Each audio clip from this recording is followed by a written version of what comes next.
Assalamualaikum warahmatullahi wabarakatuh. Teman-teman, mohon maaf karena ada sedikit kesalahan teknis ya, teman-teman. Kita baru siap melaksanakan sholat Isya juga, jadi masih prepare. Mungkin kita butuh waktu sekitar 5 menit dulu lah ya. Kita tunggu teman-teman yang belum hadir. Sekitar 5 menit lagi, insya Allah kita akan mulai materinya.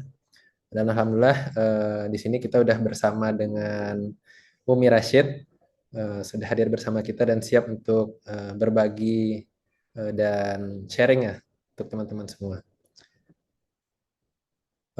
Satu hal lagi mungkin boleh saya berpesan, jika teman-teman berkenan untuk open cam sangat dibolehkan, karena demi menghargai guru kita, eh, panutan kita Umi Rashid, biar saling tahu gitu, biar saling kenal gitu ya. Tapi untuk teman-teman yang nggak mau on cam juga nggak masalah, nggak apa-apa.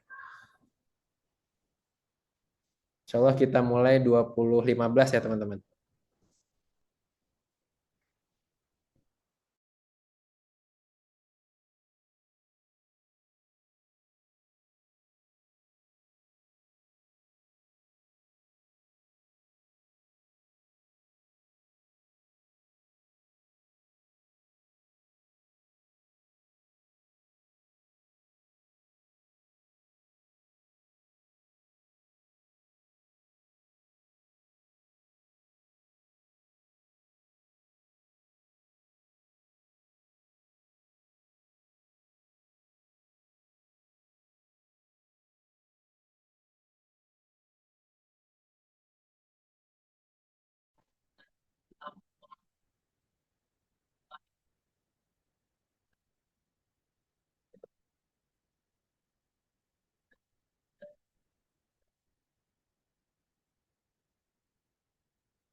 Sambil nunggu teman-teman yang lain masuk untuk join ya, mungkin boleh say hi dulu di kolom chat.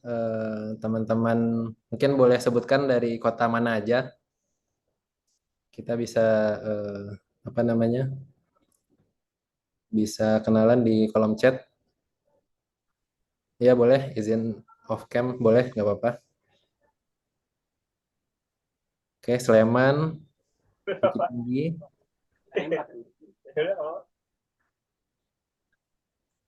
dari Pacitan, Masya Allah, dari Solo, dari Lampung, dan Pasar, dari Medan, Kalimantan Barat, Masya Allah,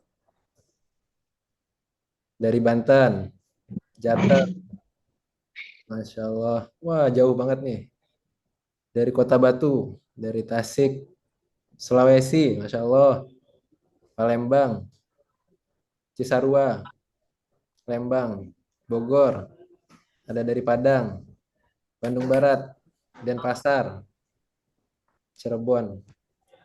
Jadi ini semua beragam ya teman-teman, dari seluruh penjuru Indonesia kayaknya hadir nih.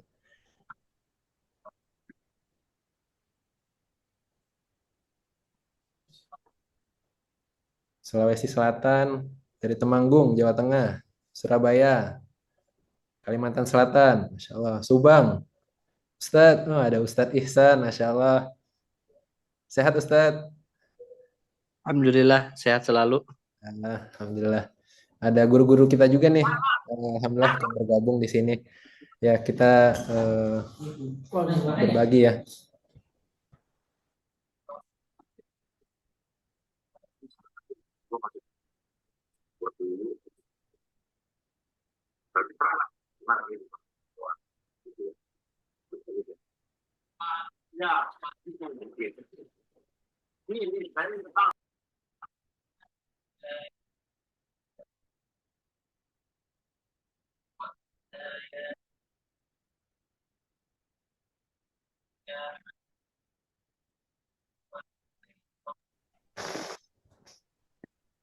Dari Purwokerto, Masya Allah, Tasikmalaya, dari mana lagi, Ranca Bungur, Bogor Barat, dari Semarang.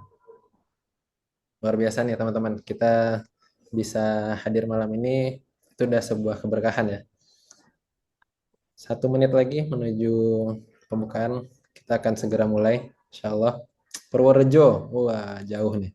Purworejo.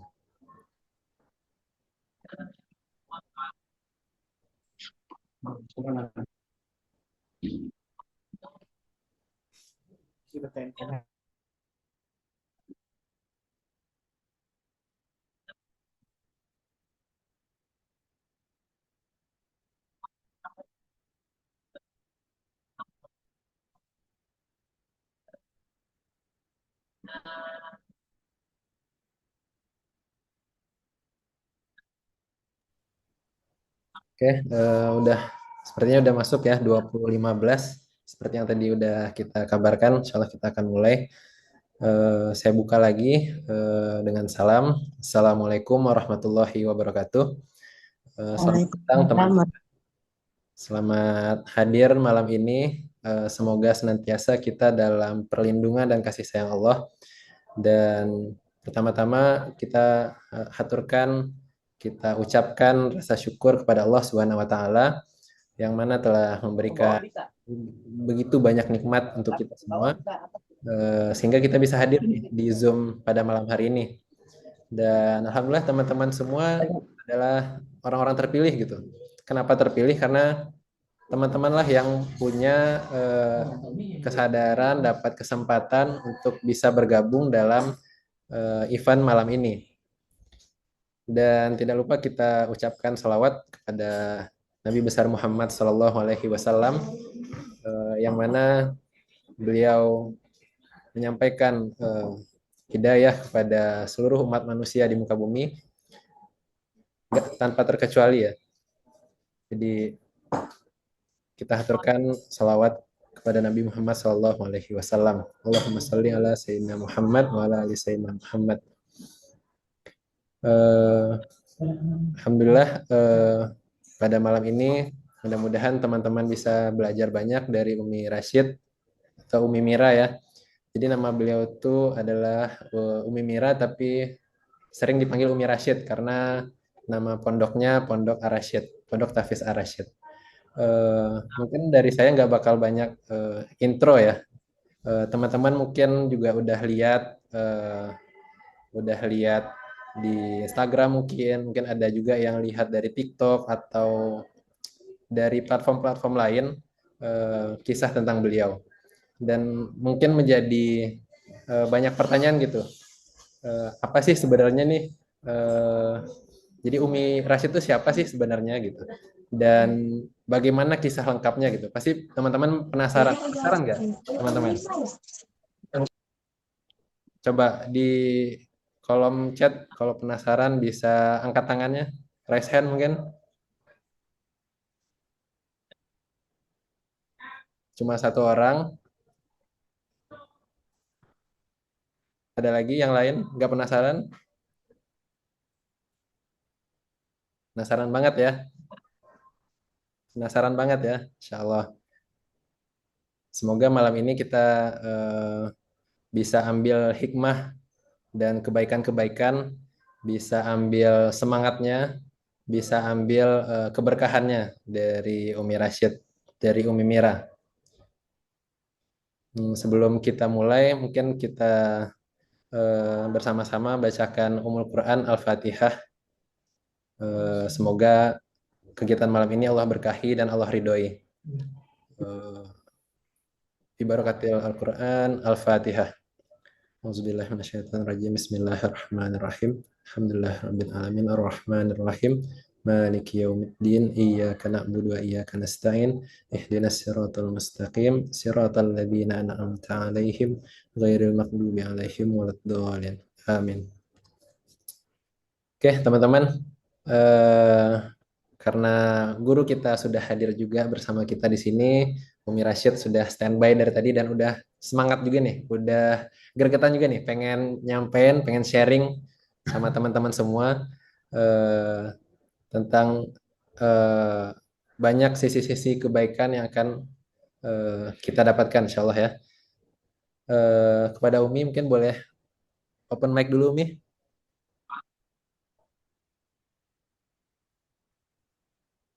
Oke, Assalamualaikum Umi. Sudah ada sorry. Waalaikumsalam warahmatullahi wabarakatuh. Sehat Umi, gimana kabarnya Umi? Sehat dan bahagia, Masya Allah. Ini Alhamdulillah. pertama kalinya dibikinin forum Zoom nih. Mas Arif, Alhamdulillah. Masya Allah ya. Alhamdulillah. Jadi sedikit intermezzo ya teman-teman. Ini tanpa direncanakan, eh, jadi bisa dibilang kayak project tahu bulat gitu. Iya, iya, iya. Dan ini juga semoga jadi kebaikan untuk teman-teman semua. Semoga jadi keberkahan juga untuk kita semua. Langsung aja Umi. Amin. Mungkin saya terlalu banyak ngomong ya. Jadi teman-teman kayaknya ini nih penasaran nih sama Umi, sama kisahnya Umi. Jadi saya serahkan waktu dan tempatnya untuk Umi Mira. Kepada Umi Mira kami persilahkan. Masya Allah. Makasih banyak, Mas Arif. Assalamualaikum warahmatullahi wabarakatuh. Bismillahirrahmanirrahim. Asyhadu an la ilaha illallah wa asyhadu anna Muhammadan abduhu wa rasuluhu la nabiyya ba'da. Qala rabbi shrah li sadri wa yassir li amri wa uqdatam min lisani yafqahu qawli amma ba'd. Rabbi zidni ilma warzuqni fahman. Alhamdulillah, kawan-kawan Zoom yang dirahmati Allah, yang saya juga surprise banget karena ternyata yang hadir di Zoom ini datang dari berbagai wilayah di Indonesia gitu. Ada juga beberapa peserta yang namanya kayaknya familiar gitu, mirip-mirip sama kawan sekolah saya dulu. Tapi entahlah, karena kameranya juga banyak yang tidak menampilkan wajah, saya kurang tahu, mungkin hanya mirip nama tapi berbeda orang. Semoga senantiasa dalam rahmat dan kasih sayang Allah. Salam kenal, nama saya Mira, tapi karena saya punya anak namanya Rashid, Mas Arif, jadi saya dipanggil Uminya Rashid. Jadi senang sekali gitu kalau ada orang menyebut saya dengan panggilan Umi Rashid. Itu dalam bahasa Indonesia kayak sebutan untuk ibunya Rashid gitu. Jadi senang sekali bisa jadi seorang ibu. Saya adalah seorang survival cancer. Saya pasien kanker bone marrow cancer atau kanker sumsum tulang yang statusnya saat ini sudah remisi. Ah, Masya Allah, ya kan? Aku inget banget. Pantesan tadi namanya. Ini happy yang pernah ada dalam hidupku, bukan ya? Ternyata kita jumpa lagi di sini. Bahagia banget, Masya Allah. Uh, ini ada kawan SMA saya. Uh, apa ya? Ibu berarti sekarang ya, karena kita jadi ibu-ibu ya. Ibu Happy, Masya Allah. Beliau dulu rumahnya di Depok. Entah sekarang ada di mana. Jadi saya adalah seorang survival cancer. Jadi zaman kita SMA tuh ya, mungkin Heavy masih ingat juga gitu. Bone marrow cancer itu adalah satu jenis sakit kanker yang agak unik. Jadi kalau misalnya umumnya orang itu ada kanker darah, kemudian ada kanker teratoma, kemudian ada kanker ovarium, kemudian mamae atau seperti itulah ya, breast cancer itu. Kanker bone marrow cancer ini menyerang di sumsum tulang. Nah, struktur badan kita kan dari kepala sampai kaki itu ada tulang ya. Nah, itulah di dalamnya itu yang bermasalah gitu. Nah, jadi waktu SMA tuh salah satu tanda-tandanya yang belum disadari bahwa ini adalah sebuah keseriusan, itu misalnya kalau saya lagi jalan atau lagi lari, tiba-tiba berhenti sendiri gitu, koordinasi kakinya berhenti sendiri. Nah, jadi dari sanalah kemudian saya kalau lagi jalan berhenti kan tiba-tiba langsung kayak jatuh gitu. Nah, pernah satu waktu lagi ambil penilaian olahraga di lapangan, lagi lari semangat-semangat tuh, padahal saya udah di depan, tapi tiba-tiba kakinya ngerem gitu, terus saya jatuh. Nah, kalau jatuh itu posisinya kram. Jadi kalau misalnya posisi dia ketekuk, pada saat itu sampai dia benar-benar udah relax, kakinya nekuk aja, nggak bisa dilurusin. Nah, itu tuh beberapa kawan yang agak unik ya, ini pengalaman unik, itu mengira bahwa saya itu kesambet gitu, atau kesurupan. Jadi digotong, terus dibawa ke masjid, dikasih kayu putih, sama di ngajiin gitu. Ya, karena kan memang itu sesuatu yang nggak umum gitu, nggak lazim. Nah, kemudian sampai dengan SMA tuh, saya baru bisa merasakan haid. Jadi memang ada apa namanya fisik yang perkembangannya itu sedikit berbeda. Namun saya menganggap itu bukan hal yang terlalu serius waktu itu. Nah, singkat cerita, ternyata lulus SMA kan 2002. 2002 itu udah makin rutin tuh sering mimisan. Saya disertai dengan sakit kepala yang lumayan hebat gitu. Jadi kalau mau mimisan itu sakit kepala dulu sampai sampai benar-benar teruk sakitnya. Nanti keluar darah dari hidung mimisan. Kalau sudah selesai mimisannya, baru kepalanya terasa lebih ringan. Nah, itu adalah gejala-gejala lain selain tremors. Jadi tangannya ngedrek-dek gitu. Dan akhirnya di tahun 2002 akhir itu saya mulai tidak bisa mengontrol urin yang keluar. Nah, jadi gimana nih Mas Imran? Oh ya, jadi di sini aku ada timnya ya kawan-kawannya. Ada tim yang sibuk ngatur lighting, terus ngatur sound system gitu, supaya aku kelihatan kayak glowing itu karena efek dari cahaya nih kawan-kawan. Ya, lalu dari sana apa namanya? Maaf saya lagi batuk. Dari sana tuh saya nggak bisa kontrol urin keluar. Nah, saya pergi berobat ke rumah sakit daerah di tempat saya tinggal. Saya tinggal di Cibinong. Lalu kemudian dokter menyarankan saya untuk pergi ke poli penyakit dalam. Nah, dari sana dilakukanlah diagnosa dan pengobatan. Namun sampai obatnya selesai, kondisi saya tidak jadi lebih baik. Sampai akhirnya disarankan untuk berobat ke satu tempat yang lebih besar, yaitu dirujuk ke Rumah Sakit Pusat di Cipto Mangunkusumo di Jakarta. Nah, dari sana saya dapat surat rujukan untuk satu tindakan namanya dirujuknya ke patologi anatomi untuk biopsi. Nah, dari sanalah kemudian alhamdulillah, masya Allah ya kawan-kawan, tertegak diagnosa bahwa saya ternyata positif ada apa namanya abnormal basil sel dalam tubuh saya di bagian sumsum tulang. Nah, jadi dari sana kemudian mulai proses pengobatan itu dari tahun 2003, itu kemoterapi dan radioterapi serta paket rangkaian untuk mengantisipasi kanker. Namun tidak tuntas di Rumah Sakit Cipto Mangunkusumo itu karena kemudian saya dirujuk untuk berobat di Jakarta Barat di Rumah Sakit Khusus Kanker di sana dekat Rumah Sakit Harapan Kita.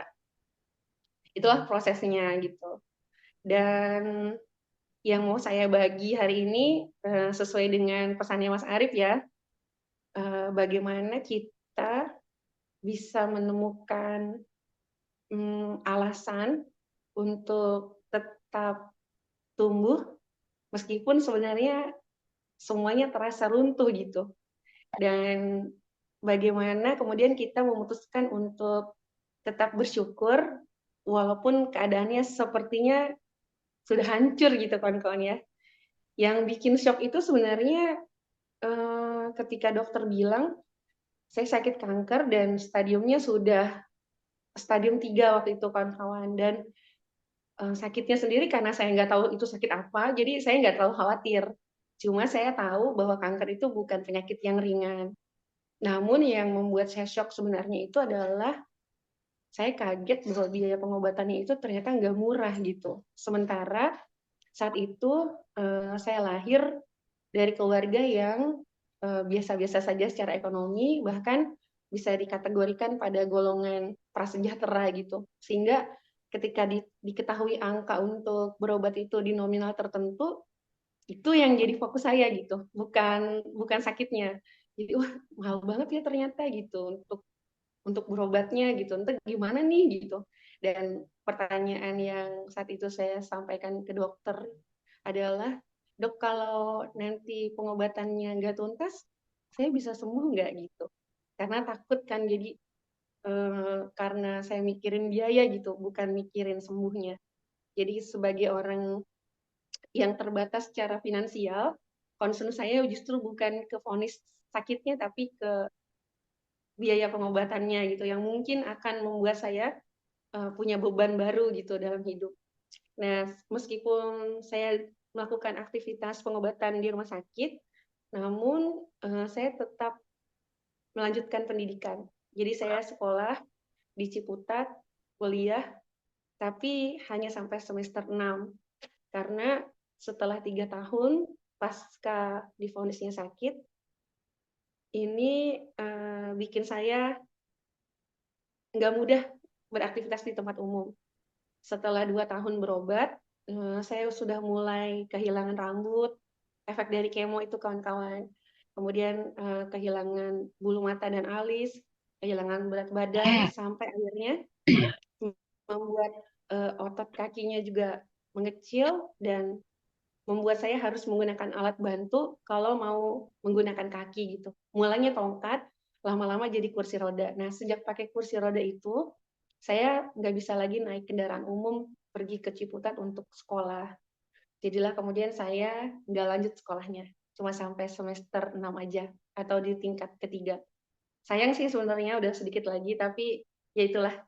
Nah, itu kan 3 tahun ya kawan-kawan. Bagaimana sih rasanya melewati 3 tahun dengan keadaan yang kayaknya kita berharap nih pengobatan kali ini selesainya langsung bikin kita sehat. Tapi pas kita berobat, ternyata kondisi kita sama aja gitu. Bahkan beberapa waktu saya justru malah makin ngedrop karena nggak kuat dengan obat-obatan tertentu gitu, kayak alergi misalnya. Atau setiap kali mau kemo, kan HB-nya harus normal. Kadang-kadang HB saya rendah, jadi saya harus transfusi dulu untuk membuat HB-nya jadi stabil. Nah, pada saat transfusi darah, kadang-kadang saya bisa alergi gitu dalam proses transfusinya, bisa jadi gatel-gatel gitu atau bentol atau panas kayak gitu. Dan itu bikin kondisinya makin gak nyaman. Awalnya saya rasa wajar banget ya kalau kita ngeluh gitu atau kayak nanya, ya Allah kenapa gitu. Atau kalau misalnya ada kawan-kawan yang jenguk tuh, ya saya bilang, Mira kok bisa sih sakit kanker itu kenapa ya gitu. Terus atau itu awalnya gimana sih kok bisa sakit gitu kan? Itu semua jawabannya saya sendiri nggak bisa jawab gitu. Nggak tahu kenapa. Terus abis itu coba minum ini gitu atau coba pergi ke sini nanti ada yang bisa bantu untuk sehat gitu. Dan selama masih bisa terjangkau, biasanya advice seperti itu tuh dikerjain. Namun beberapa waktu nggak berdampak, maksudnya seolah-olah pulang dari sana agak enakan, tapi nggak bertahan lama, nanti begitu lagi gitu. Terus akhirnya yang biasanya cuma kontrol aja atau pulang pergi ke rumah sakit, sampai di tahun yang terberat itu adalah di tahun 2005 ya, di mana kondisi saya benar-benar ada pada kelelahan maksimal. Lelah secara fisik karena harus bolak-balik dari Cibinong ke Jakarta Barat naik angkutan umum, sama lelah secara mental atau psikis karena kayak udah hopeless gitu. Dari 2002 sampai 2005 akhir ini perkembangannya nggak terlalu signifikan, malah kondisinya tuh perasaan kayak makin memburuk gitu. Apalagi saya harus baring di atas tempat tidur bertahun-tahun ya. Di atas tempat tidur kan, tempat tidurnya biar nggak kena urin atau kena apa tuh, ibu saya alasin itu pakai perlak gitu yang anti air. Nah itu tuh panas banget kalau kita baring di atasnya, jadi berkeringat. Nah karena berkeringat, sementara saya itu nggak bisa balik badan, kecuali dibalikin, itu bikin ulkus gitu, atau luka-luka di punggung, seperti itu. Dan itu nggak enak banget pokoknya. Kita tuh nggak bisa bedain mana siang, mana malam. Karena sehari-hari kita cuma ada di kasur, di atas tempat tidur, di dalam kamar, yang dari bangun tidur sampai tidur lagi di situ aja gitu. Dan itu benar-benar sesuatu yang nggak mudah gitu kawan-kawan. Terus akhirnya saya ada pada titik, ya Allah gitu, saya banyak baca istighfar, banyak baca selawat, dan kayaknya kalau secara amaliah tuh kayak lagi bagus-bagusnya gitu, beriman gitu kan. Terus langsung iseng gitu doa sama Allah, ya Allah gitu, saya lagi rajin-rajinnya selawatan nih gitu. Apa enggak sekarang aja nih waktu yang pas buat ambil saya pulang gitu kan, katanya ciri-ciri husnul khotimah itu kalau pas lagi inget Allah ya gitu. Jadi kalau udah sakit banget, aku langsung baca doa asyhadu alla ilaha illallah gitu. Mudah-mudahan inilah tarikan nafas terakhir gitu. Ternyata masih hidup gitu. Jadi langsung ngerasain sakit lagi. Hmm, beberapa orang juga sering jenguk, ini pelajaran ya buat kita kalau lagi jenguk orang sakit. Mungkin kata-kata ini positif, tapi buat seorang yang sakit sepertinya itu kayak kurang pas gitu. Apalagi kalau yang ngomong ini nggak sakit seperti yang lagi dijenguk gitu. Jadi beberapa kawanku kalau datang ke sana mereka bilang, Mira yang sabar ya gitu, yang kuat ya gitu. Allah tuh lagi bersihin dosa-dosa kamu gitu katanya. Sabar sabar gitu. Coba ente jadi saya, sabar gak gitu. Capek tahu 3 tahun tiduran terus gitu. Ente enak ngomong sabar-sabar gitu. Atau bilang, oh lagi bersihin dosa-dosa. Yalah, emang kayak saya doang apa yang punya dosa? Emang situ enggak gitu ya. Jadi kayak gak bijaksana gitu.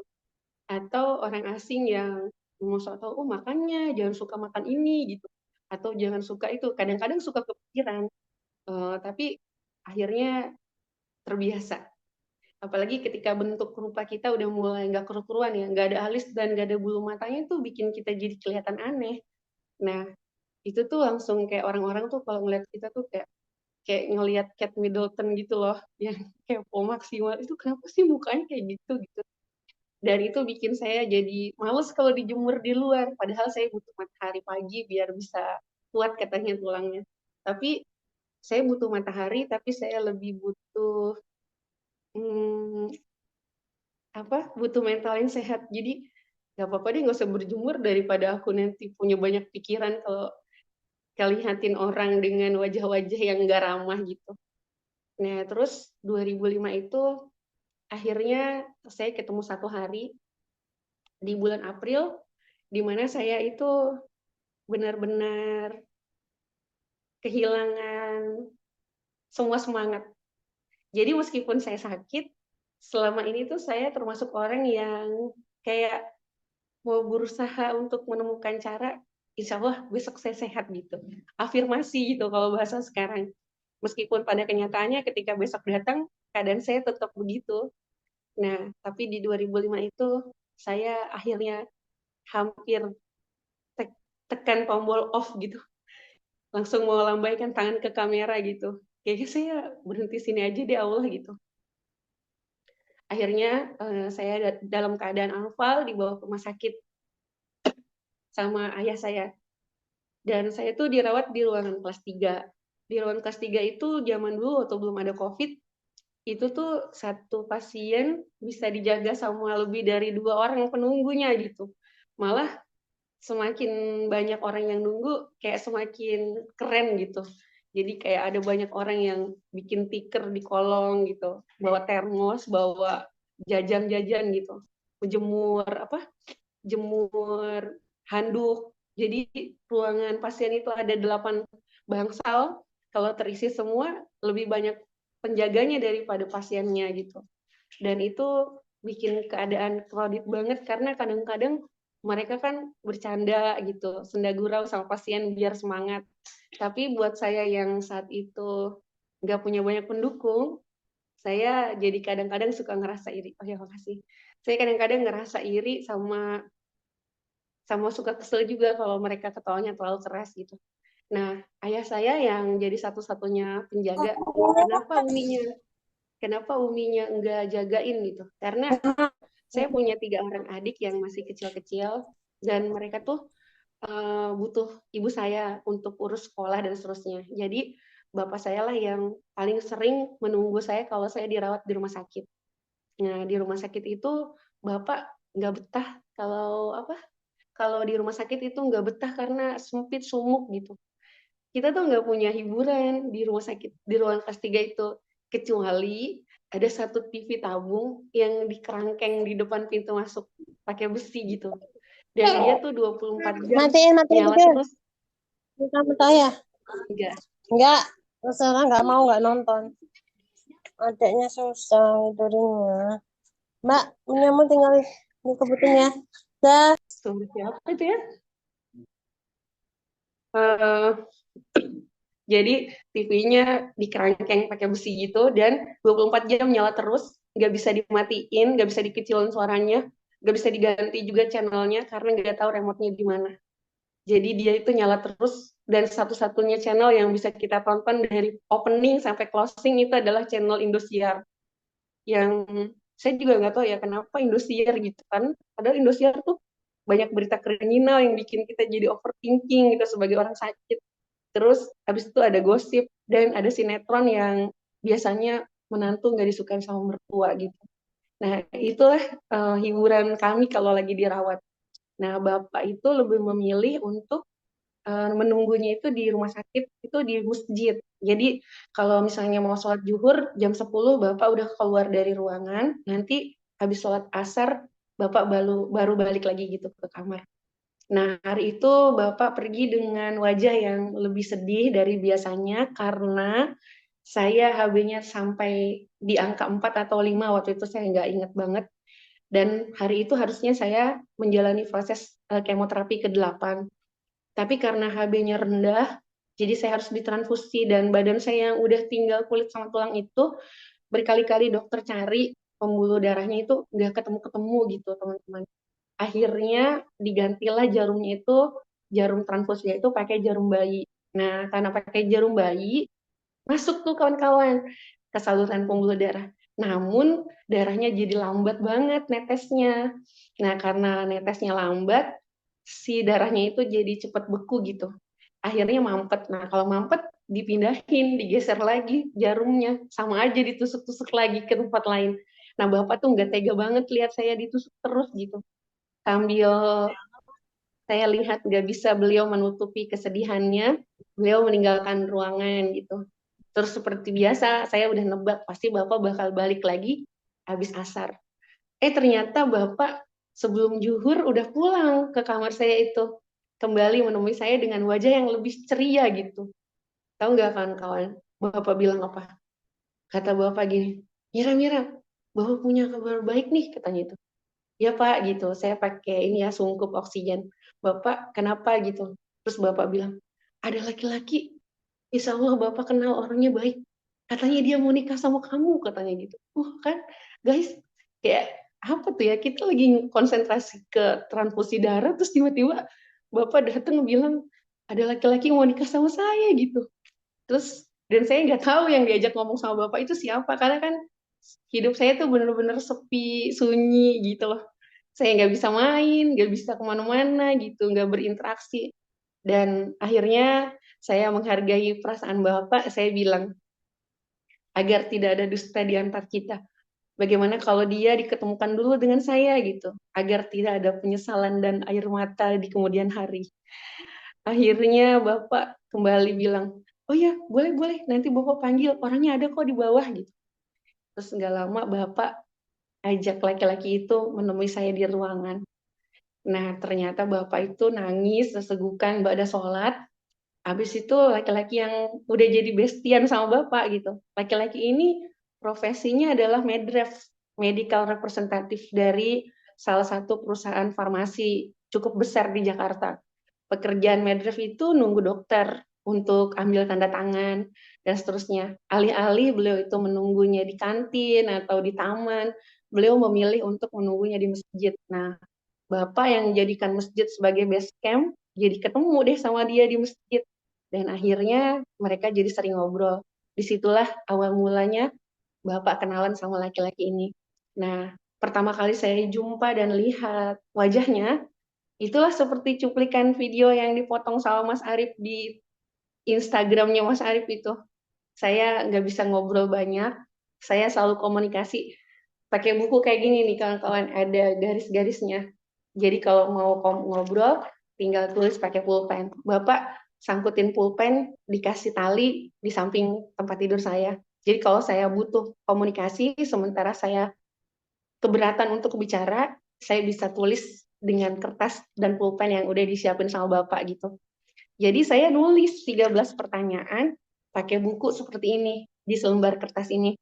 Saya tulis, dan itu mengalir begitu saja. Saya nggak tahu kekuatan dari mana, dan kepikiran bikin pertanyaan itu kayak gimana, nggak tahu, pokoknya dia begitu saja gitu. Kan Bapak bilang, ini Wira, yang Bapak bilang, insya Allah dia mau nikah sama kamu. Terus laki-laki itu nggak banyak bicara, beliau memang pendiam ya, beliau cuma bilang ngangguk-ngangguk, ya katanya gitu. Terus yakin, kata saya itu, iya, udah yakin, yakin katanya. Wah, beneran nggak nih yakin gitu. Terus akhirnya saya menulis 13 pertanyaan. Ya sama saya gitu. Saya ini sakit kanker gitu. Kanker nih, bukan kutu air gitu kan, kesadaran gitu. Terus yang kedua, saya butuh biaya pengobatan tidak sedikit. Sementara saya nggak bisa kerja, nggak ada penghasilan gitu. Bagaimana? Terus yang ketiga, saat ini saya posisinya sudah punya hutang. Untuk kalau kamu nikah sama saya, hutang saya akan jadi hutang kamu. Terus yang keempat, karena kanker saya ini respon terhadap hormon, maka dokter itu membuat satu tindakan rekayasa untuk menekan hormon estrogen dan progesteron. Jadi dibuat bagaimana caranya hormon itu ditekan. Itu membuat saya jadi tidak haid. Nah, side effect-nya dokter bilang bisa jadi saya sulit memberikan keturunan gitu. Nah, jadi saya sampaikan itu juga bagaimana gitu. Terus saya ini sakit, nggak bisa ngurus diri sendiri, apalagi ngurus orang lain. Apakah pernikahan ini nantinya nggak akan jadi beban gitu loh? Karena kan saya bahkan ngerepotin banget gitu. Terus yang kelima, karena saya sering nonton sinetron Indosiar, yang mana ibu mertua itu nggak suka sama menantu. Padahal menantunya cantik, baik, tetap nggak disukain gitu. Apalagi kalau punya mantu kayak saya gitu. Coba ya saya jujur-jujuran, audiens di sini ini yang punya anak laki-laki, ada nggak? Kalau ada, saya mau tanya nih, kalau nanti anak ibu mau nikah, ibu nanya nggak mau nikah sama siapa? Terus kalau anak laki-laki ibu jawab mau nikah sama perempuan, kanker, punya hutang banyak, terus nggak bisa jalan, nggak bisa bikin keturunan, ibu kasih restu atau enggak? Chat di kolom komentar ya. Ibu-ibunya kasih restu enggak gitu. Nah, kebanyakan orang pasti enggak kan. Maka itu saya membuat pertanyaan itu salah satunya. Lalu pertanyaan yang berikutnya, apa namanya? Saya nggak bisa ngurus diri sendiri, apalagi ngurus orang lain, dan seterusnya ya. Ya, sampai pertanyaan ke-13, bisakah kamu berjanji apapun yang terjadi, apakah bisakah kamu berjanji apapun yang terjadi saat kita sudah menikah nanti, kamu tidak akan pernah meninggalkan saya atau menyanyiakan saya. Nah, jadi itu pertanyaan yang saya tulis di selembar kertas. Saya sobek kertasnya, saya serahkan sama beliau. Lalu saya juga pinjamkan pulpennya. Saya bilang sama beliau, silahkan dibaca, dijawabnya boleh dibawa pulang. Nanti kalau sudah selesai baru dikumpulkan. Karena kan ini esai ya, bukan pilihan ganda gitu. Mungkin dia butuh waktu untuk berpikir dan seterusnya. Dan selama kertas itu diterima di tangannya, saya menguatkan diri sendiri gitu. Mira nggak apa-apa ya kalau dia nolak gitu. Sebelumnya juga hidup kamu nggak ada dia kan gitu. Dan kamu baik-baik aja gitu. Jadi saya ini udah sakit fisiknya. Jangan sampai saya mengizinkan diri saya sakit lagi atau terluka karena harapan yang tidak wujud sesuai dengan ekspektasi maksudnya. Jadi akhirnya saya kasih kertas itu sama beliau. Dan Masya Allah kawan-kawan, kurang dari 5 menit, kertas tersebut dikembalikan lagi kepada saya. Tanpa melampirkan lembar jawaban gitu. Jadi saya kira dia akan menjawab dengan menyertai lembar jawaban, karena kan butuh uraian gitu jawabannya. Saya kayak contohnya, saya sakit kanker, bagaimana menurutmu? Mungkin dia akan jawab, setiap penyakit ada obatnya kecuali kematian, al-ayah gitu misalnya ya. Atau saya butuh biaya pengobatan tidak sedikit sementara saya nggak kerja. Allah maha mengatur rezeki, dia maha kaya misalnya gitu. Atau mengeluarkan ayat gitu kan. Itu ekspektasi saya jawabannya gitu. Saya nggak bisa kasih keturunan karena saya saat ini nggak haid gitu. Bagaimana menurutmu? Mungkin dia punya jawaban apa yang lebih diplomasi gitu sifatnya. Tapi dia nggak menyertakan lembar jawaban, sehingga saya berpikir bahwa dia menolak saya. Saya ambil kertasnya, lalu saya letakkan di samping tempat tidur saya tanpa saya baca. Lalu kemudian beliau tanya sama saya, kok nggak dibaca? Katanya. Saya kemudian balik nanya, emangnya udah dijawab? Terus dia bilang, makanya baca. Wah, saya jadi penasaran. Bagaimana ceritanya? Pertanyaan yang jumlahnya tidak sedikit, esai pula, tapi bisa dijawab tanpa menyelesaikan dalam waktu yang lama dan nggak ada lembar jawabannya gitu. Dan ternyata kawan-kawan, beliau buat kurung kurawal dari pertanyaan 1 sampai dengan pertanyaan nomor 13. Di sampingnya, jadi posisinya kan saya nulis begini ya, apa namanya nih, portrait. Dia buat jadi landscape, di sampingnya itu dia tulis, di samping kurung kurawal itu, beliau tulis dengan huruf kapital yang ukurannya juga besar-besar, singkat, padat, jelas. Saya membacanya nggak butuh banyak energi. Ade Heru Saifullah yang akan bertanggung jawab dunia dan akhirat. Itu jawabannya. Dari tadi kan kami komunikasi pakai kertas. Jadi Bapak yang nggak nyimak obrolan apapun dari kami, jadi cuma kayak celingak-celinguk gitu. Terus Bapak tanya, jadi gimana ini? Terus gimana? Saya sih terserah sama Teteh aja katanya, kata Abi. Lalu saya bilang, ya Bismillah, nggak tahu ya kenapa. Saya ngomong gitu juga nggak tahu kenapa. Kayak tiba-tiba mengalir rasa hangat gitu dalam hati dan jiwa saya, sehingga saya kayak, ya Bismillah gitu. Di antara semua harapan yang kayak hampir putus gitu, kayak hampir nggak ada gitu, sesuatu yang bisa bikin saya ngerasa, kamu harus hidup gitu. Terus tiba-tiba ada kayak gini tuh langsung, aku sih yes, nggak tahu Mas Anang gitu lah, kayak gitu ya Mas. Terus tiba-tiba, nah Mas Heru, anak saya bilang iya katanya. Bapak saya ngomong begitu.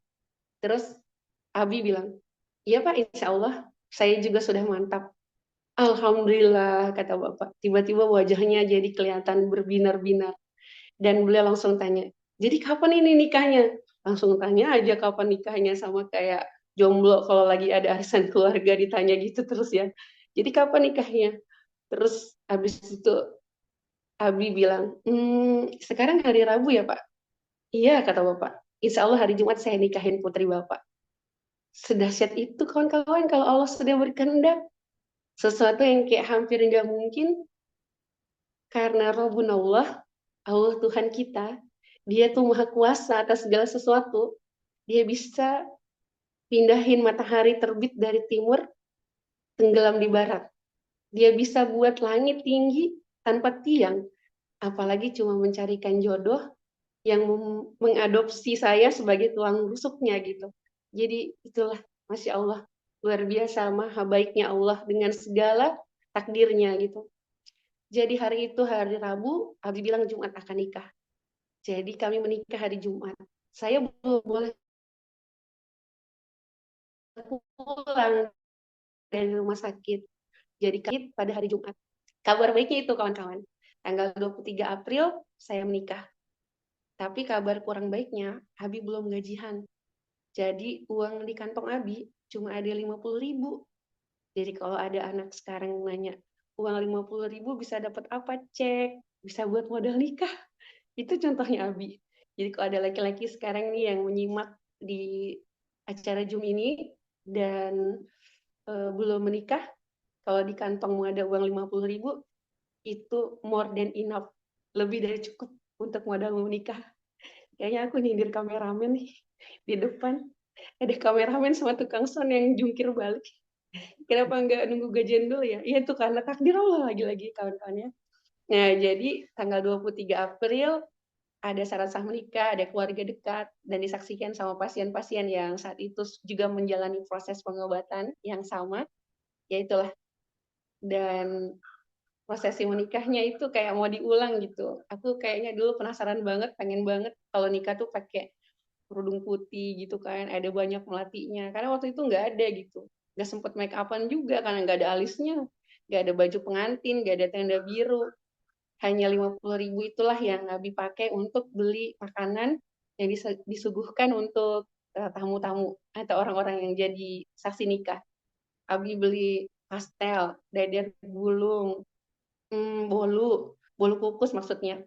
Kemudian ada risol dan ada satu makanan yang tidak lazim hadir di acara pernikahan. Mau tau nggak itu apa? Yaitu tahu isi. Jadi Abi pakai tahu isi juga untuk snacknya gitu. Dan akhirnya Abi menggenggam tangan ayah saya dan mengucapkan akad. Itulah hidup baru dimulai. Sejak saat itu, meskipun dunia masih belum baik-baik aja, tapi saya melaluinya tidak sendirian lagi. Ada Abi yang partner dalam keadaan suka maupun duka, dan itu jadi alasan untuk bisa menemukan satu rasa syukur baru, satu keputusan untuk tetap hidup, tetap ada, walaupun keadaannya mungkin nggak banyak berubah gitu. Nah, jadi bagaimana selanjutnya kehidupan kami menikah, saya bisa itu sekitar 6 tahun dari kami proses akad. Jadi setelah Abi akad, 6 tahun kemudian saya baru bisa gunakan dua kaki untuk jalan. Bagaimana rasanya 6 tahun mengurus istri yang bersikap seperti bayi karena terbatas geraknya, itu mungkin nanti ada sesi khusus ya, karena saat ini akhirnya selain aktif di kegiatan tahfizul Quran sebagai kegiatan yang jadi janji saya sama Allah kalau dikasih umur lebih panjang, saya juga aktif di kegiatan support untuk pasien penyintas kanker dan untuk orang-orang yang jadi tag gitu.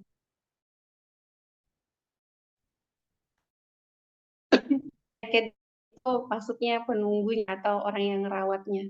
Karena untuk merawat orang itu butuh teman untuk bisa sama-sama melalui hari tidak mudah itu, bukan yang sakit, tapi orang yang merawatnya juga stok kasih sayang. Sebab hanya orang yang bahagia yang bisa membahagiakan orang lain. Kalau pura bahagia mungkin awalnya bisa, tapi jadi harus datang the bottom of your heart, happiness itu agar bisa sharing. Dan sanalah ya kawan-kawan, saya menemukan banyak makna hidup. Mungkin Zoom kali ini sangat terbatas, karena kalau ceritakan lebih detail, jadi panjang gitu. Singkat cerita, saya hanya ingin menyampaikan satu hal sama kawan-kawan. Rintangan itu mungkin kadang-kadang kita ngerasa bahwa ini di luar dari apa yang kita bisa pikul. Tapi ternyata senyum kita sama sikap positif kita itu salah satu cara yang akan mendatangkan pertolongan Allah gitu. Sikap positif itu maksudnya adalah selalu bersangka baik gitu, bahwa rencana Allah itu maha teliti, jadi nggak mungkin kita itu kayak terkecuali gitu kawan-kawan. Seperti halnya waktu saya belum ada Abi ya, kan saya sendirian. Kadang-kadang cerita sama orang tua itu nggak terlalu seru juga, karena udahannya tuh kalau udah cerita tiba-tiba kita langsung lihat orang tua kita tuh jadi kayak banyak pikiran. Nah akhirnya kita tuh kayak kita yang udah baik-baik aja malah jadi kepikiran lagi karena ngeliat orang tua kita kepikiran gitu. Jadi kadang-kadang kata-kata yang paling sering saya ucapkan sama diri sendiri adalah, ada Allah kan, gak usah takut ya gitu. Allah ada kan, Allah ada loh gitu. kamu nggak benar-benar sendirian gitu. Allah ada, panggil Allahnya gitu. Kalau misalnya lagi sakit banget tulangnya, mana panggil Allahnya Mira gitu. Panggil gitu. Allah, Allah gitu.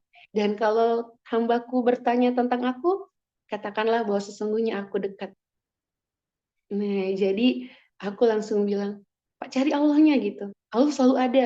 Teman-teman mungkin nggak ada gitu. Tapi Allah nggak pernah, mustahil nggak ada gitu. Dia selalu ada. Dan dia selalu dekat. Kita aja yang nggak bisa merasa, nggak bisa lihat, nggak bisa meraba maksudnya. Tapi coba rasakan, pejamkan matanya.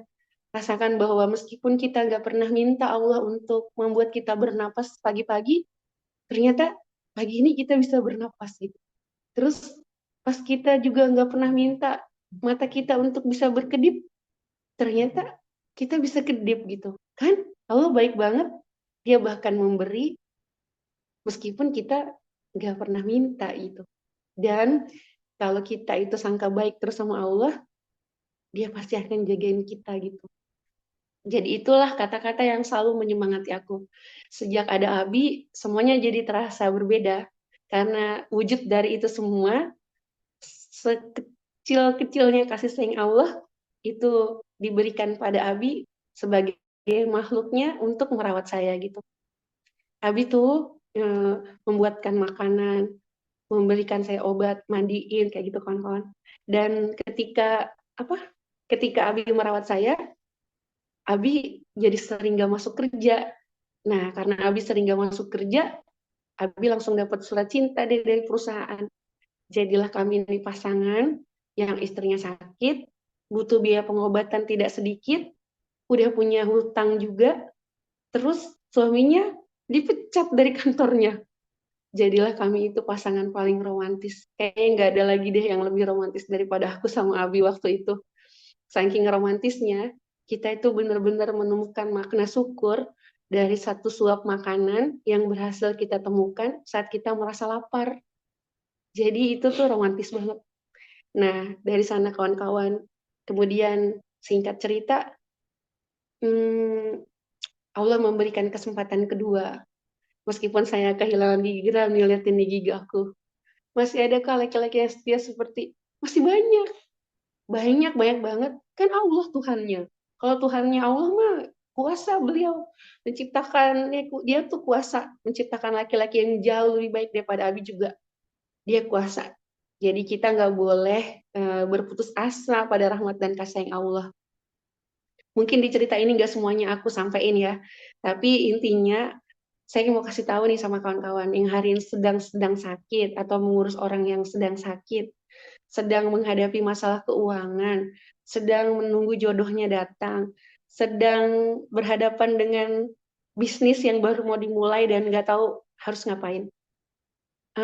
Panggil aja Allahnya, undang aja Allahnya, biar dia selalu menemani kita gitu. Karena kalau Allah menemani kita, walau haufun, walahum yahzanun. Kita tuh nggak akan pernah ngerasa takut dan nggak akan pernah ngerasa sedih gitu. Itu sih yang aku rasain. Jadi dari sana 2000, iya betul, Allah dulu, Allah lagi, Allah terus. Karena cuma Allah yang pantas ada selalu gitu. Siapapun pasangan kita, anak kita, ada waktunya. Tapi kalau Allah itu nggak berbatas waktu. Bahkan saat kita sudah meninggal pun, masih ada Allah. Dan masih berharap bisa liku Allah, berjumpa dengan Allah. Nah, 2011 sudah mulai bisa jalan. Jadi ada momen yang epic banget ya kawan-kawan. Iya betul, gak boleh hopeless, betul. Akulah pendukungmu. Iya betul, Allah maha teliti, Masya Allah. Jadi kita memang punya kisahnya. Kita tuh punya kisah yang mirip-mirip. Cuma judulnya aja yang beda. Dan hari ini tuh kayak aku mau bilang, seberat apapun yang sedang dihadapi sama kita, Allah tuh gak pernah bikin kita kecewa loh. Kadang-kadang kita suka nggak sabar ya, kawan-kawan, kayak mau sudahan gitu. Padahal Allah bilang, belum selesai belajarnya gitu. Dan hari ini, saat semua itu sudah berlalu, saya baru bisa bilang, Alhamdulillah ya Allah, ternyata ini loh pelajarannya. Yang kemarin itu kayak susah banget gitu. Oh ternyata ini loh gunanya gitu. Aku sekarang giginya pakai behel, hebel, behel bener ya, pakai behel, karena gigi aku nggak ada 8. Nah, karena nggak ada 8 itu giginya hilang, jadi tidur-tidur gitu. Nah, sekarang saat saya sedang Zoom, saya melahirkan 7 orang anak, kawan-kawan. Saya punya 7 orang anak, satu diantaranya sudah berusia 18 tahun, dan yang paling kecil usianya 5 tahun. Ada laki-laki dan perempuan. Bahkan saya sempat melahirkan 1 kali bersalin, ada 2 anaknya, laki-laki dan perempuan, atau gemili ya, kembar, laki-laki dan perempuan. Jadi dari sini yang sekarang mungkin masih merindukan anak, punya anak dan tidak punya anak itu bukan tentang haid atau enggak haid, tentang sehat atau tidak. Pokoknya suka-suka Allah aja lah. Terserah Allah kan dia yang mau, dia kan yang ciptain kita. Terserah dia mau dibikin gigi kita hilang 8, mau gigi kita ditambah 8, mau bikin kita punya anak 20, mau bikin kita punya anak 1, atau enggak punya anak sama sekali. Terserah Allah, suka-suka dia yang ciptain kita gitu. Terus ada tuh kemarin ya yang DM aku bilang, Umi aku tuh udah pakai kerudung dari tahun 2011. Aku juga nggak pernah ninggalin puasa Senin Kemis. Tapi ujian aku berat banget. Terus apa hubungannya puasa Senin Kemis sama kerudung? Suka-suka Allah. Jadi itu adalah judul yang berbeda kawan-kawan. Jangan tertipu ya gitu. Jangan tertipu, jangan putus asa pokoknya. Setan itu emang nggak pernah bisa puas kalau kitanya itu nggak diganggu gitu, bahkan sampai sakaratul maut kita masih tetap diganggu dia kan. Makanya itu kawan-kawan, forum seperti ini tuh kayak penting sih untuk watawasabil haq, watawasabil sober kan, menasehati, mengingat kembali gitu. Ayo yang ngerasa beban yang paling besar nih, kenapa nih aku pakai Shell Palestine ini bersejarah ya. Apa sih namanya, patah tulang ketabrak. Oh sayang, itu sementara. Aku juga 11 tahun, jadi kalau 5 bulan, insya Allah yang 11 tahun aja bisa seperti sekarang nih. Lihatin aku nih, udah gemoy kan, wah, udah berisi lagi dulu 35 kilo. Nanti juga ada waktunya. Bagaimana alih-alih kita itu mengutuk badai, bagaimana kalau kita menikmati setiap butiran air yang ada di bawah sama badai itu gitu, desiran angin. Karena kalau badai itu udah berlalu, mungkin aja rasa pahit itu kita rindukan gitu. Pernah nggak sih kita hujan-hujanan gitu sampai kedinginan, dan ketika musim kemarau kita jadi kangen, enak banget nih hujan-hujan, habis hujan-hujan terus makan mie rebus gitu, dan mie rebus itu enak kalau kedinginan. Ternyata di musim kemarau makan mie panas nggak senikmat ketika musim hujan. Nah jadi kalau hari ini kamu lagi basah kuyup kehujanan, dinikmatin aja, karena besok bisa jadi pas kemarau kamu akan kangen sama hujan. Nah jadi aku tadi mau ngomong apa ya? Oh ya, kenapa aku pakai Shell Palestine? Ini tuh hikmah banget sih. Jadi kalau hari ini kita kayak ngerasa paling menderita sedunia, ngalahin Hamdan ATT gitu loh. Manusia termiskin sedunia gitu. Betul, tidak akan disia-siakan di depan Allah. Kan Allah itu maha baik, maha sayang. Ini tuh jadi pengingat kita banget. Coba ya kawan-kawan ya. Tadi tuh aku lihat video, Palestina itu nggak pernah kehabisan energinya untuk bikin kita malu gitu. Kalau nggak bersyukur. Soalnya tadi sore aku lihat video gini. Ada seorang tahanan yang baru dibebasin sama tentara IDF. Dia laki-laki. 20 tahun dia di penjara. Dan saat itu dia berpelukan sama anak laki-lakinya. Dia bilang begini, ini anakku katanya, namanya Zayid katanya gitu ya. Aku menikah dengan ibunya. Dan saat aku masuk ke penjara, dia di dalam perut ibunya dalam umur 4 bulan. Jadi 4 bulan di kandungan ibunya, terus bapaknya langsung ditangkap sama tentara Israel dan dipenjara selama 20 tahun. Tapi terus si laki-laki yang di penjara itu sekarang bebas dan bisa ketemu sama anaknya yang dulu belum pernah ditemuin karena masih di dalam perut ibunya. Laki-laki itu bilang, saya berterima kasih sama istri saya karena dia mau menjaga anaknya untuknya gitu, menjaga Zayid untuknya gitu. Semoga rahmat dan kasih sayang terlimpah curah. Itulah gambaran yang paling istimewa bagi perempuan-perempuan Palestina, kata dia gitu. Terus aku langsung bilang, Masya Allah, ada loh orang yang 20 tahun ditinggalin sama suaminya, nggak tahu sekeras apa perjuangannya di tempat itu, perang, dia mungkin kehabisan makanan, mungkin dia kehilangan rumah, dia mungkin berkali-kali ketakutan, tapi dia tetap jaga anaknya gitu.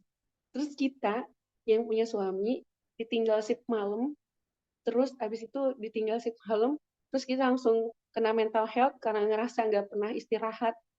Padahal besok pagi suami kita pulang. Terus kita langsung merasa bahwa kita ya emak yang paling capek. Terus kita langsung malu dong sama orang-orang di sana gitu. Jadi itu bukan tentang dongeng, tapi itu adalah sesuatu yang nyata di hadapan kita sekarang. Jadi teman-teman sekalian, nih Palestina nih, kalau kita ngerasa sedang bersedih, coba kita tengok bagaimana keadaan mereka di sana yang lebih parah dari kita, tapi mereka tetap bisa bilang, alhamdulillah. Gitu. Kata Mas Arif, ada sesi tanya jawab. Oh, oke. Ya, begitulah Mas Arif. Mas Eh, Arif, Oke, baik Umi. Terima kasih banyak. Masya Allah, tabarakallah. Mungkin teman-teman nggak bisa berkata-kata ya. Ya, kita semua sangat apa ya? Gimana sih nggak bisa berkata-kata? Kisah Umi itu udah di luar nalar gitu, teman-teman. Out of the world gitu. Kalau kata anak sekarang mah, bukan out of the box lagi, tapi out of the world. Jadi, Masya Allah, tadi Umi udah menjelaskan bagaimana kisah beliau menghadapi sakit, menghadapi hutang, sampai akhirnya Allah datangkan keajaiban melalui Abi ya, Mi ya. Masya Allah. Dan yang saya ingat tadi Umi mengatakan itu kalau nggak salah ada di surat Fusilat ayat 30 ya, Mi ya. Innalladzina qalu rabbunallah tsumastaqamu. Mastaqomu, Jadi betul. ketika Wala kita tahinu, wala tahzanu, wa absiru bil jannah. Masya Allah. Ketika kita yakin kita punya Allah, teman-teman, eh, nggak perlu takut, nggak perlu bersedih hati gitu. Allah bersama kita. Mungkin masalah kita besar, tapi kita punya Allah gitu. Teman-teman punya Allah. Jadi sandarkanlah sesuatu itu kepada Allah. Cuma ke Allah aja. Entah lagi sakit, lagi menunggu jodoh, misalkan, lagi eh, terlilit hutang, Masya Allah. Sebelum masuk ke pertanyaan, mungkin saya izin ya Mia memutarkan sebuah video. Eh, ini adalah video kolase ya. Semoga teman-teman bisa menikmatinya, mengambil ibroh, mengambil pelajaran, dan dapat gambaran gitu gimana sih eh, kisah Umi itu kalau divisualkan. Jadi beberapa ada dokumentasi-dokumentasi yang sangat menggugah gitu. Teman-teman mau lihat atau kita nanti aja?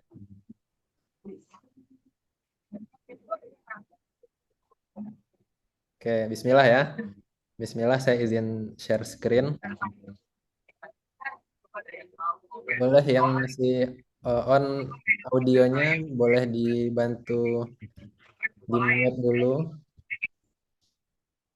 Oke,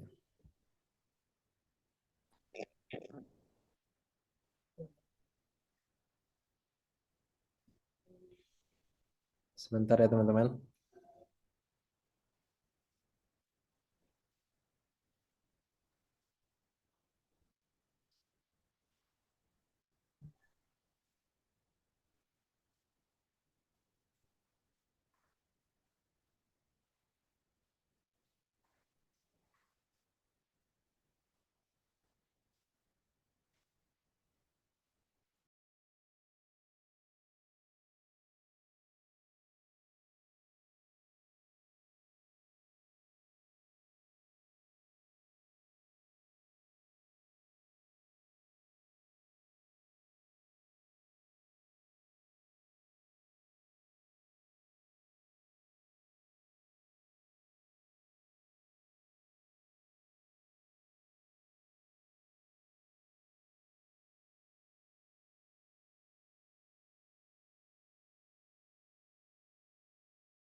Oke, Masya Allah ya, teman-teman. Kita udah menyaksikan tadi sekilas kaleidoskop perjalanan Umi dari sakit sampai menikah, lalu sampai membangun impian. Tadi ada rumah apa Pondok Tahfiz Ar-Rasyid dan dengan begitu banyak santri-santrinya para penghafal Quran yang membersamai gitu. Sekarang kita masuk ke sesi tanya jawab ya teman-teman. Kalau ada yang mau nanya langsung boleh raise hand, boleh open mic. Ada yang mau nanya langsung? Oke, kita buka 3 pertanyaan dulu ya untuk sesi awal ini. Ibu Tuti Aditama ya. Boleh dibuka open mic, Ibu? Assalamualaikum warahmatullahi wabarakatuh.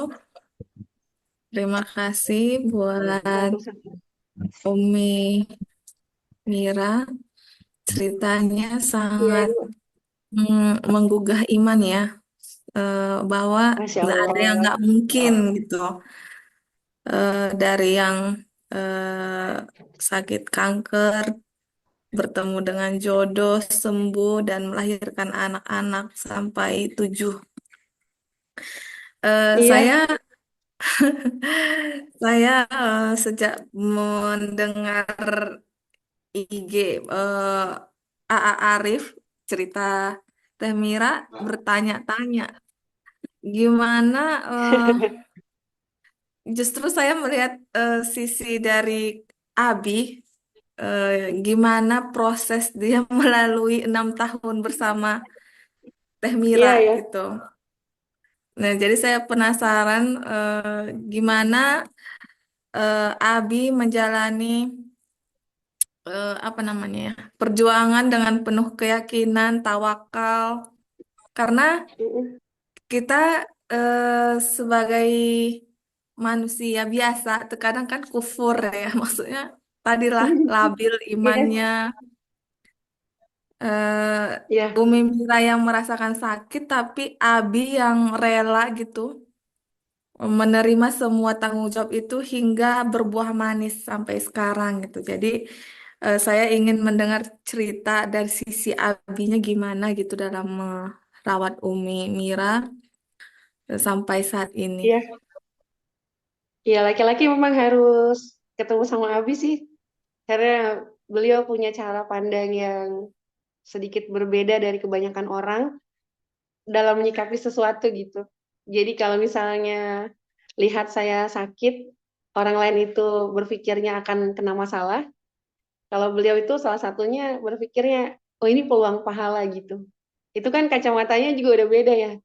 Jadi sebenarnya Abi ada di depanku nih, tapi kata Mas Arif, sesinya sama Abi nanti dibuat sendiri katanya.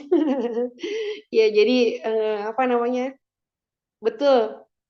Kita juga harus dengar dari sisi Abi, bagaimana caranya beliau bisa sekuat itu menarik menarik energi saya yang udah lemah gitu kan, di jumper nih ya kan. Kondisi saya ngedrop terus di jumper sama energinya Abi, dan dari mana Abi tuh bisa dapat kekuatan. Aku spill sebelum langsung dapat dari beliau ya. Jadi memang itulah gunanya guru, Ibu. Jadi beliau itu punya teman, temannya itu adalah gurunya gitu. Jadi guru yang selama ini tuh selalu memborder pikiran-pikirannya kalau udah mulai negatif, sama seperti manusia yang lain juga.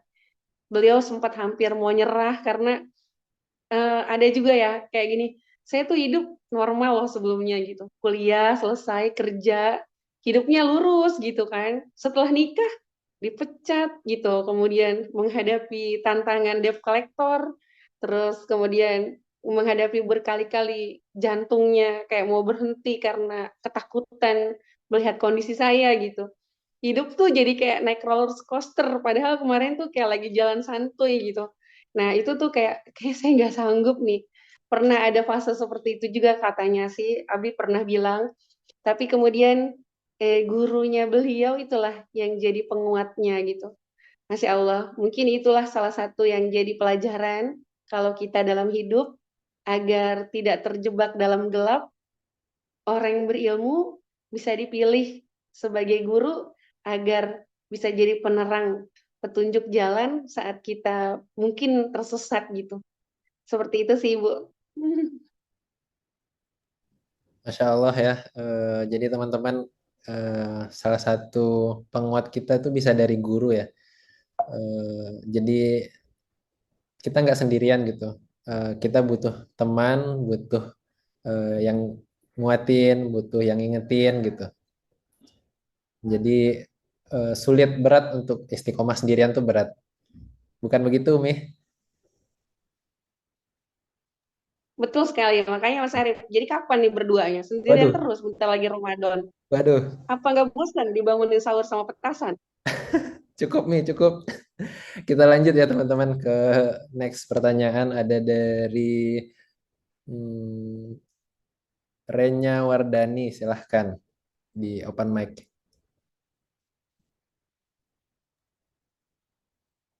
Oke, Assalamualaikum warahmatullahi wabarakatuh. Mohon maaf saya tidak bisa open cam, Umi dan Mas Arif.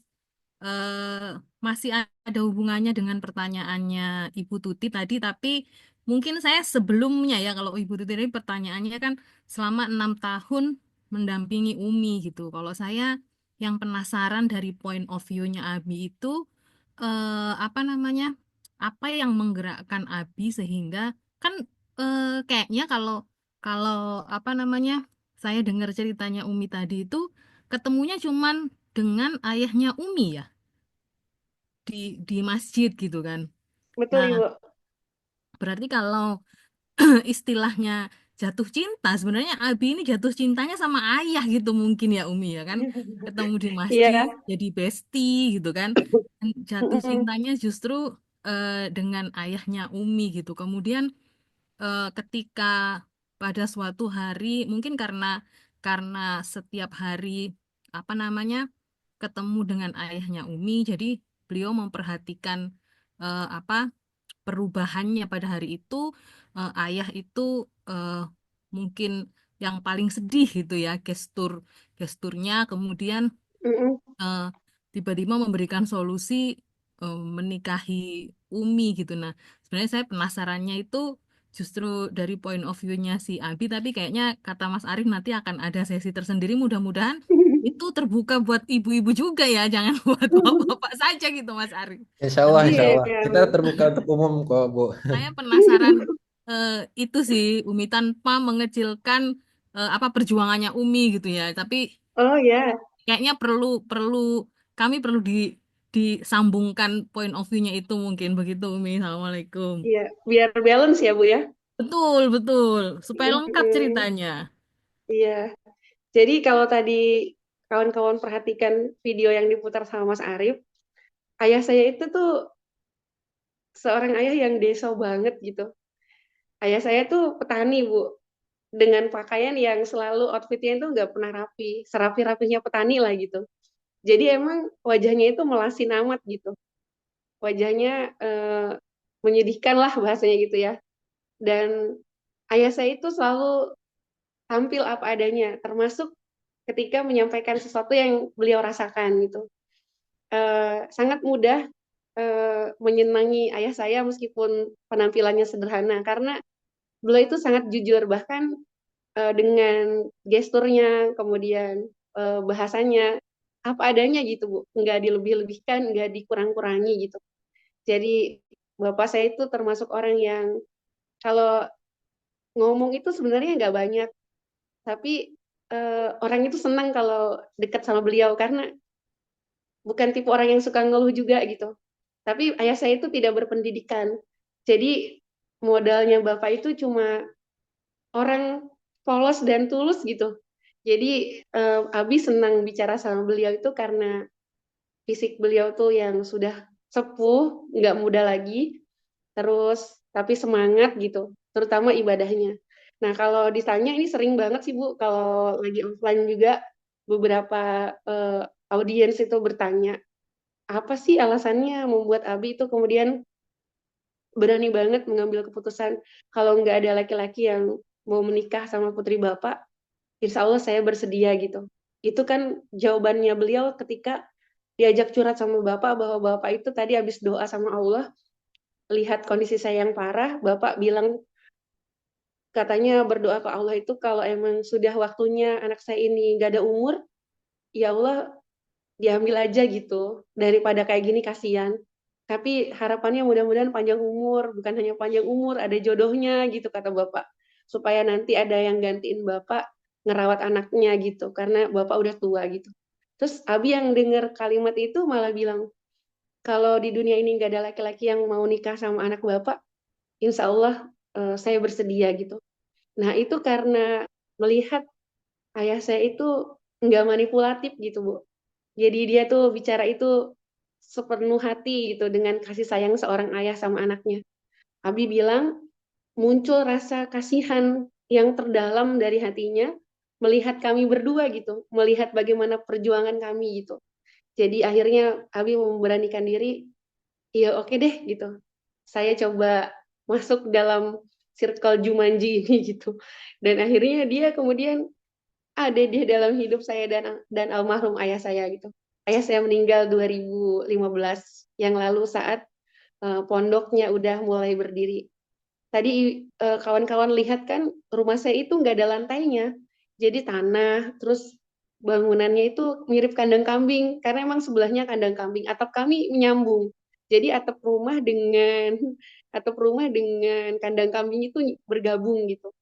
Jadi rumah saya sebelahan kandang kambing. Ada di opening videonya itu foto kawan-kawan saya SMA tuh temannya Bunda Hevi juga waktu mabit di rumah.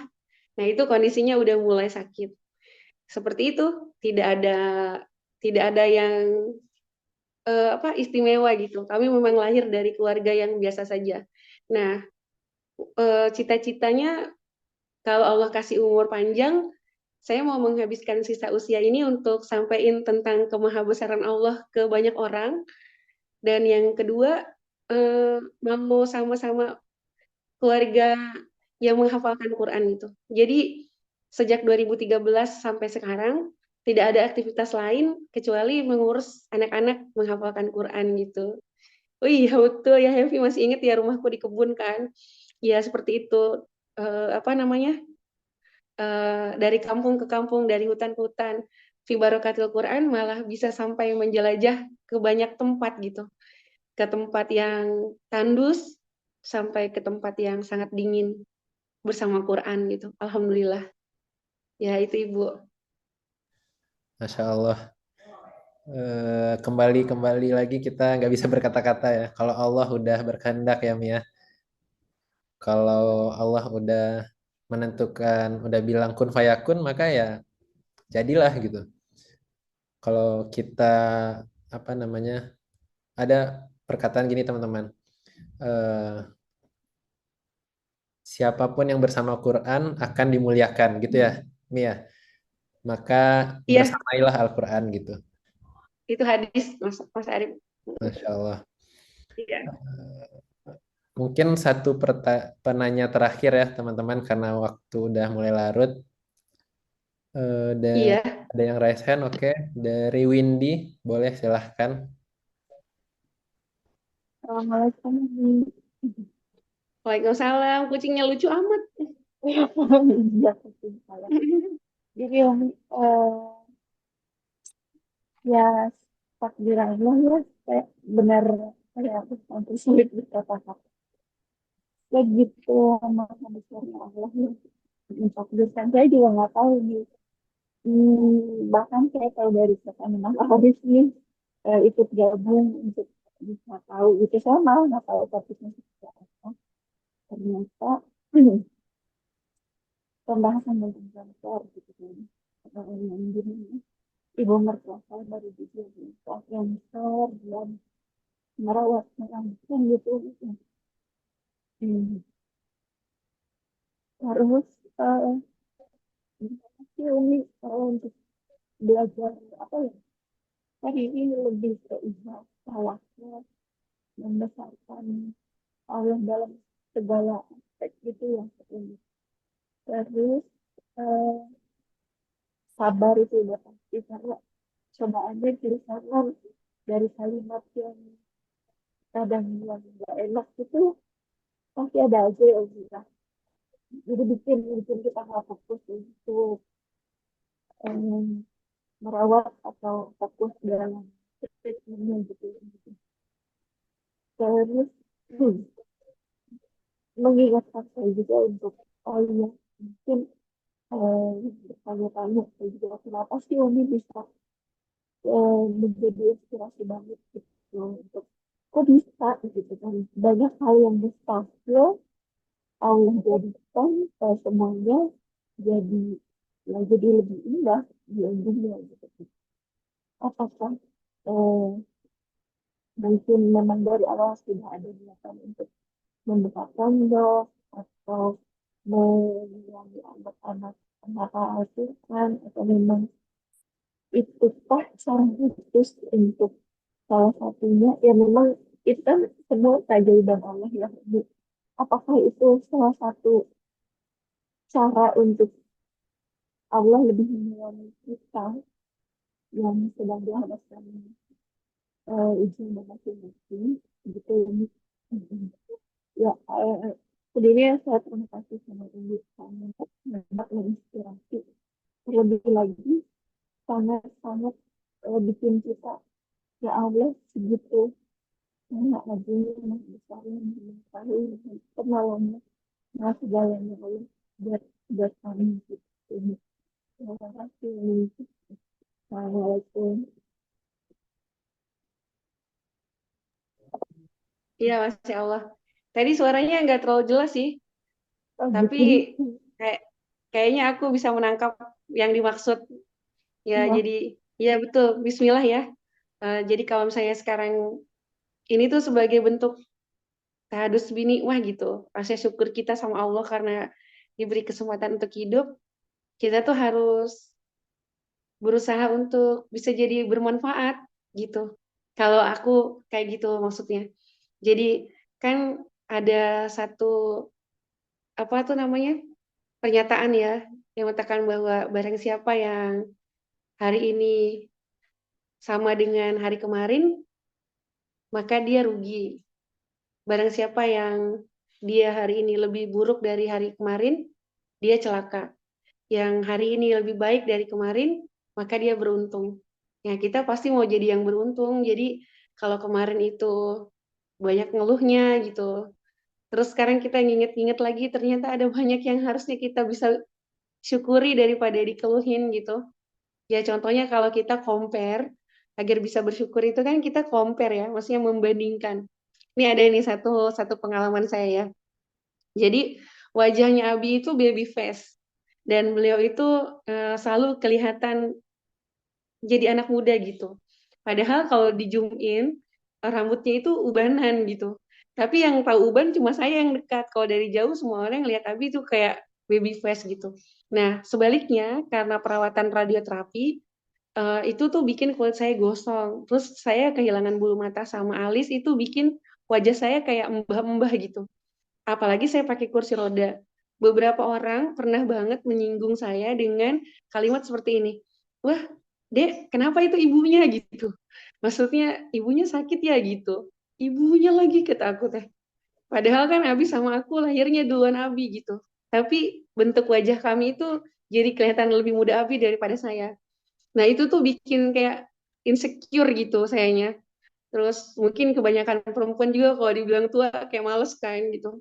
Terus abis itu tiba-tiba saya pernah satu waktu jadi percaya diri karena saya bercermin. Jadi waktu saya pergi ke rumah sakit Cipto itu di musola tempat wudhunya itu ada cermin. Nah, ada yang tempelin stiker di cermin itu stiker doa bercermin. Allahumma kama hasanta hulki fahasin hulki. Ya Allah sebagaimana ya betul manusiawi ya. Tapi kayaknya waktu itu kayak sedih banget gitu loh. Terus sebagaimana engkau membaguskan rupaku, maka baguskanlah pula akhlakku. Saya langsung tertegun sejenak baca doa itu. Kan selama ini juga kalau bercermin kita sering baca doa, tapi kali ini Allah lagi kayak pengen bicara gitu. Mana-mana tadi yang tersinggung dibilangin kayak nenek-nenek gitu. Terus abis itu coba lihat, saya berpatut diri di depan cermin beberapa saat. Saya perhatikan hidung saya ada, mata saya ada, berfungsi semua gitu. Wajah saya juga ada gitu. Ini kan Allah yang buat wajah saya seperti ini gitu. Ya Allah, ini yang terbaik. Nah, nggak lama setelah saya bercermin, di rumah sakit itu saya ketemu sama orang dengan kelainan genetik. Jadi wajahnya itu 21 tahun umurnya, tapi wajahnya seperti 63 tahun karena kelainan genetik lebih cepat. Selnya itu lebih cepat kayak orang tua gitu, berkerut dan seterusnya. Lalu saya ragu-ragu ketika saya mau manggil dia dengan sebutan Mbah gitu. Karena suaranya kayak anak-anak, maksudnya suaranya sama seperti saya gitu. Lalu terus, ini kok nenek-nenek, tapi suaranya kayak anak-anak gitu dalam hati saya. Terus karena sepertinya keheranan di wajah saya itu terbaca dengan jelas sama beliau, beliau langsung bilang gini, kenapa gitu? Bingung ya, kayak nenek-nenek tapi suaranya kayak anak-anak gitu. Terus saya bilang, iya gitu, iya lagi aku bilang, padahal aku kan bisa pura-pura bilang enggak, tapi hari itu langsung, iya iya gitu. Terus tiba-tiba dia langsung ngomong gini, iya soalnya saya sakit, apa tuh namanya ya, ada sakitnya gitu disebutin. Terus dan saya udah seperti ini dari kelas 5 SD katanya, jadi saya udah berkeriput kulitnya dari kelas 5 SD. Terus saya langsung tanya, banyak gak orang yang bilang mukanya kayak nenek-nenek? Bukan banyak lagi gitu, saya malah nggak punya temen waktu sekolah katanya. Tapi sekarang saya berobat. Nah, kalau berobat nanti bisa sembuh? Enggak, katanya. Karena sampai hari ini penyakit saya belum ada obatnya. Langsung, alhamdulillah ya Allah, setidaknya bulu mata saya kalau pakai kemiri 3-4 kilo nanti bisa tumbuh lagi gitu. Tapi kalau dia nggak ada obatnya, jadi aku langsung langsung bilang alhamdulillah. Dan hari itu sholatnya jadi bersyukur banget. Nggak apa-apa dibilang nenek-nenek, nanti juga kalau tumbuh alisnya enggak lagi gitu. Jadi akhirnya mulai dari sana ngebangun kepercayaan diri. Betul tadi kata peserta, Allah tuh tahu banget caranya menghibur kita gitu. Ada aja skenario-nya yang sangat halus gitu, yang gak disengaja, bahkan kadang-kadang lewat tulisan, lewat angin, atau sekedar lewat cerita seperti malam hari ini. Bisa jadi ini juga bagian dari cara Allah memberi hadiah buat kita agar bisa jadi makin bersyukur gitu. Masya Allah, Alhamdulillah. Itu Mas Arif. Ya, Masya Allah, tabarakallah, teman-teman. Eh, Banyak banget ya. Kalau teman-teman nulis nih, keren banget nih. Ada yang nyatet, bisa dibantu share ya, teman-teman. Tulisannya disebarluaskan. Mudah-mudahan jadi pahala jariah juga buat teman-teman. Kalau bisa apa? Bisa nulis, bikin story, terus di-upload di media sosial dan dapat kebaikan oleh orang lain itu juga jadi amalan tambahan buat teman-teman semua. Sebelum kita tutup ya teman-teman, insya Allah kita akan ada grup, nama grupnya Sang Maha Cinta. Eh, dan di grup ini insya Allah isinya akan selalu jadi reminder ya untuk teman-teman semua, mengingatkan pada kasih sayang dan cintanya Allah. Eh, untuk teman-teman yang masih ingin bertanya mungkin nanti bisa bertanya di grup. Jika Umi ada waktu nanti insya Allah akan dijawab insya Allah. Iya, bisa WA aku mungkin. Saya akan coba share di kolom chat ya teman-teman. Boleh diintip di kolom chat, bisa langsung join. Iya, Masya Allah nih masih ada 100 orang yang bertahan, Mi. Oh iya, padahal ini udah malam loh, aku sampai Iya. semutan nih. Kan aku ngedeprok tahu di bawah nggak pakai kursi. Jadi aku semutan kakinya. Dan nanti misalkan ada teman-teman ada kendala atau nggak bisa join grup, bisa hubungi admin aja ya via DM Instagram. Di Instagramnya sangmahacinta.id. Saya coba tulis.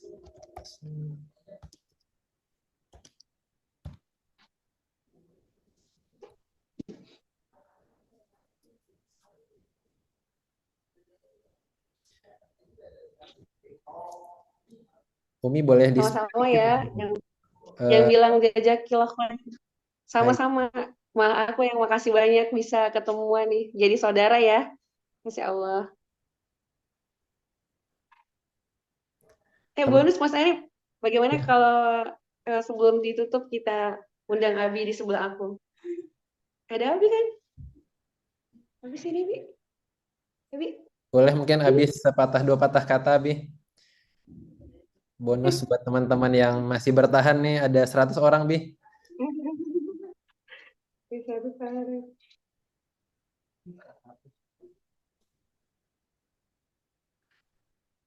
Insya Allah. Romeo Juliet. Romeo Juliet.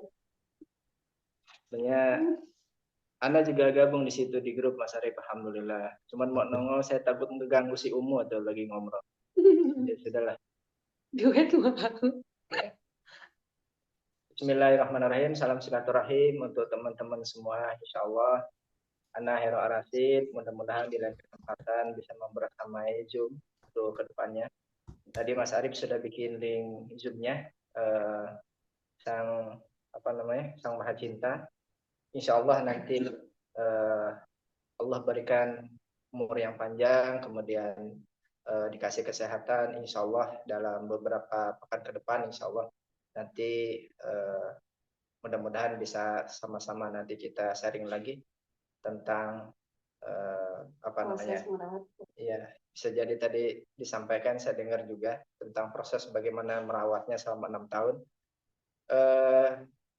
Mudah-mudahan ini yang sedang merawat yang sakit ataupun ibunya kah atau orang saudaranya dan lain sebagainya, mudah-mudahan ini bisa menjadi penguat ya. Sebenarnya yang perlu untuk dipegang itu bukan hanya orang yang sakitnya, tapi juga orang yang merawatnya. Sebab kalau orang yang merawatnya itu tidak mempunyai support system yang luar biasa, tentu saja ini akan menjadi semacam kayak lelah nantinya gitu. Bisa jadi give up atau menyerah dan lain sebagainya. Dan ini nantinya bisa terkoneksi dengan yang sakitnya pun, karena yang sakit itu butuh konsentrasi, yang penting bahagia gitu. Ya. Betul. Ya, bismillah, nanti next lain waktu nanti kita akan, insya Allah kita akan coba untuk sharing ya tentang bagaimana proses menjalani kurang lebih sekitar 6 tahun itu, insya Allah.